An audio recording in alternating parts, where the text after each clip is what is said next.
Hey folks, welcome to Guitar Daily. It's Nick Granville coming to you from Wellington, New Zealand. Today I thought I'd discuss a guitar amp's dead. I've been seeing a little bit of this kind of commentary going around. I've seen John Cordy post about it on his channel. I saw Rhett Shull do a live stream today where he was kind of talking about his views on why he would never go fully digital with it, and he was discussing this whole kind of thing. And I saw Nick Granville, a really good UK-based guitar player, who was talking about it in his things. I thought I'd discuss a couple of things. Interesting thing with Nick's one, he says the guitar amp is dead, ? He said, are we going to believe a bunch of guys on YouTube who spend their week making videos and playing guitar in their bedrooms and the weekend playing function gigs? Suits me. He says, I love amps. They are very important. They change the sound. They make you expressive as a player. I will keep buying them. I agree. I think amps are awesome.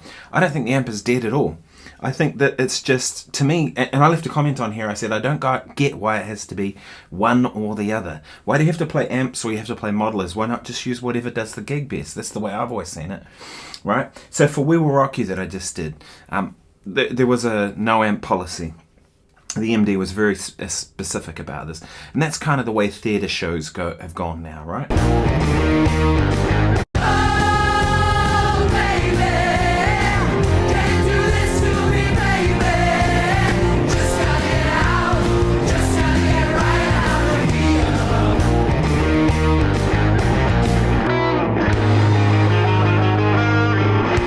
Because, you know, you can't get a sound like this.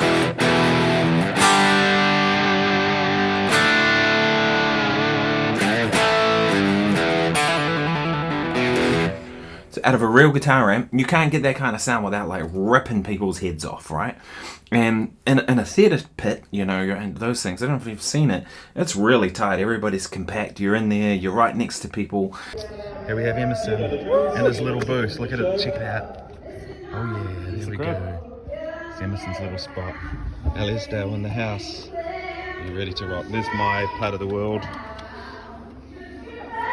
We have Tom. Tom's doing his stuff. The other thing too is with that show we had about 40 headset mics. You know those microphones that kind of come around here, and for the singing, it's about 40 of them on stage. So that's a lot of microphones open. What they did is they had the drummer in a booth, he was all isolated off. They had the percussion down the other end and he was sort of isolated off. And then there was 3 keyboards all going direct, guitars going direct, bass going direct. And so really the only thing he had was a little bit of drum spillage and then the vocals on stage. So it's sort of a must for those sort of gigs, right? But then another gig like a jazz gig, to me, I probably would still bring the modeler, I don't know, depending on what it is.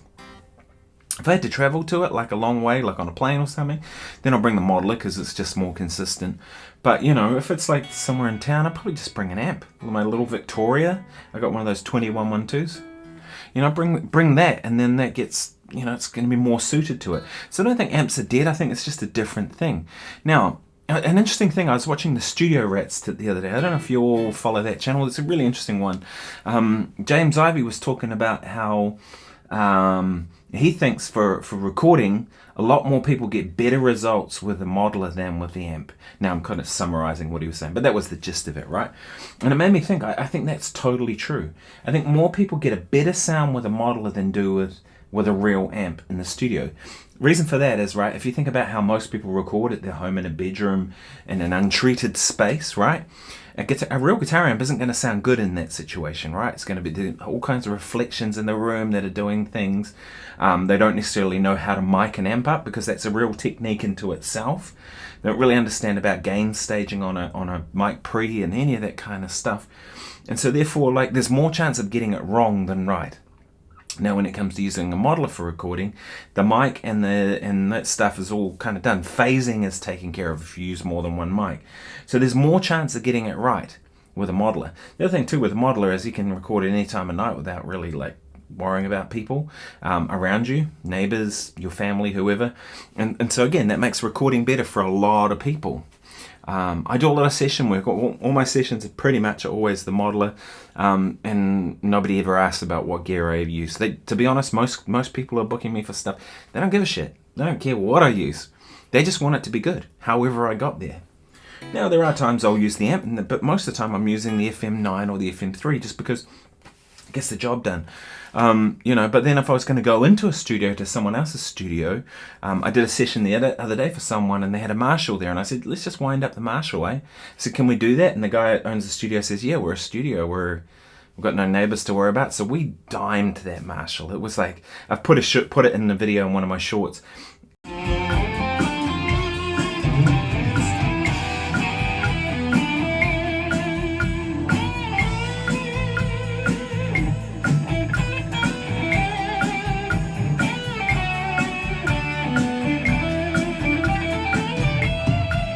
It was cranking. It was this kind of tone.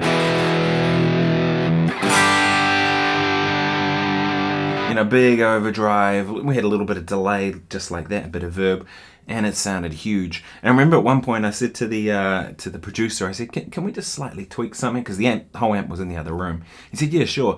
So he went in and he tweaked something while I was playing, and he was in there, and you could just hear, like, he came back in and he was like, holy heck, that was painful. I was like, sorry. But as soon as he opened the double doors to the studio, was like the amount of volume it was pushing. Now, most people can't do that, right? So you just can't, right? Most people, 90% of people can't do that. I love it. I mean, I love playing through an amp that's cranked, but reality is you can't most of the time, right? I would rather have a modeler any day than having an amp down low that's not in its sweet spot. It's not happening, right? So yeah, different things. So I think that's the thing. I don't think amps are dead at all, though. I think amps still have their purpose. There's a lot of times I'd use an amp. There's a lot of times I really think an amp is a better solution, like a jazz gig, for example, anything kind of acoustic level. There are times when just maybe it needs more the feel of an amp. Do you know what I mean? But I think that modelers are so good now that it's not really about the tone that's the thing. It's about what's good for the player. But there was an interesting thing that John Suhr said on Nick's post, and I thought I'd read this to you. And Tim Lurch says, I use amplifiers. I wouldn't mind if they were smaller or lighter and better sounding generally, but I always use them. I do not like PAs except for singing into. I'd agree with that, right? It's a thing. Where was John Suhr? He said, the big issue for me is the silent stage. I totally agree. This is John Suhr. I hate the silent stage. I think silent stage sucks, right? It's never been the point of music. The thing is, if I'm running in ears, it's always a compromise, but sometimes that's the needs must. But like in the weekend, I just played a blues gig, and I took the FM3 and my little Fender the FR10. And, so we were playing blues music, but I was still using a modeler, but I had a speaker, an amplifier, essentially, running the modeler, an FR speaker, so that I can actually make some sound and thing. I'm not going to run in ears at that point. It needs to be happening in the room. So the silent stage doesn't suit that. It doesn't suit a lot of gigs, right? And he says, unless you're playing in an arena, it matters. You can't hear the guitar until you get to the mixing board. Right, so playing in arenas, I've done a little bit of that, but not that much. But the thing is, when you play the bigger venues, sound kind of goes everywhere and it becomes hard to hear. And your amp, you could have an amp, say, with two 12-inch speakers. All of a sudden, that's got to fill a room and you can't do it, right? You might go to the other end of the stage, you're not hearing it. So in-ears plus an amp become a big thing for any of those outdoor gigs or arenas or whatever. Guitars lost the first half of the club. Here's drums and bass. I've heard my favourite players go from amp to modelers with quiet stations just neuter. I don't know what that means. More and more players are realising this. I also find modelers make all players sound the same. I don't know if I agree with that. I don't know that I think modelers make everybody sound the same. I think that maybe there's a bunch of people who are going for the same sort of thing that the certain people are doing with modelers, but I don't think everybody sounds the same at all, any more than I think people using real amps sound the same. You know what I mean? It's like saying every rock guitarist sounds like Steve Vai. I just don't think that's the case, right? I could plug into Steve Vai's rig and I'm not going to sound like Steve Vai. No matter what I do, I'm still going to sound like me, for better or worse, right? And it's the same thing with the modeler. I don't think people sound the same. But, he said, for the record, I have 4 modelers and only use one to get ideas down. Personally, I wouldn't use it live in a guitar-centric band. I thought that was interesting. He said he wouldn't use it live in a guitar-centric band. I kind of thought that was interesting because for me, it's like I noticed recently Guthrie Govan has moved to a Fractal and FM9 for his gigs. And I thought, well, there's a guitar-centric band, right? He's probably one of the most guitar-centric voices around right now. And he's decided that that's the best option. And I remember him talking about it and saying that happened when he was on Hans Zimmer's band, that there was a, you know, he couldn't bring amps and whatever, and so he kind of switched to the Fractal and then just got used to it and was doing it. But I mean, his band, the Aristocrats or any other band that he's with, the guitar is right front and center. It's right there. And yet there's a guy who's kind of pretty particular about it, I think, who's made his thing, right? And I think the next generation will be interesting like that, because I think the next generation are going to embrace this stuff even more and more, which is maybe where this idea is coming that amps are dead. What do you think? Let me know in the comments. I don't think it's dead. They're dead at all. I think that it's just another tool, right? And there'll be, those tools will get better and better and better and give people more options. More options is only good. If you disagree, let me know. Personally, I'm into it. I'm into whatever gets the job done. I don't care. If I can get a sound like that I'm happy with, and it's portable and it's easy, because portability is a big thing for me too. Because I'm on the road a lot. I'm traveling. I'm playing lots of different venues. Backline sucks, just period. It's very rare that I get backline that I'm ever happy with. So I'd rather just bring the Fractal, and then it's consistent, right? And for me, consistency is a big thing, because it's hard to play if you don't like your sound, or if you have an amp that's not working. I think I've talked about it before. I had an amp where it was pulsing like a tremolo sound, and there was nothing I could do about it. I've had other things where I've turned up and there wasn't the amp they said was going to be there. It was a little practice amp, or maybe it was a 212 Fender solid state, and they said, oh yeah, that's a twin, and you're like, that ain't a twin. What do? You're stuck. Whereas with the Fractal, I'll just go in the front of the house and I'll get it either in my in-ears or out of a wedge or something, or run into the fix return on the amp. Yeah. So anyway, it's just my thoughts about it a little bit. I think I'll play you out with some more improvised goodness.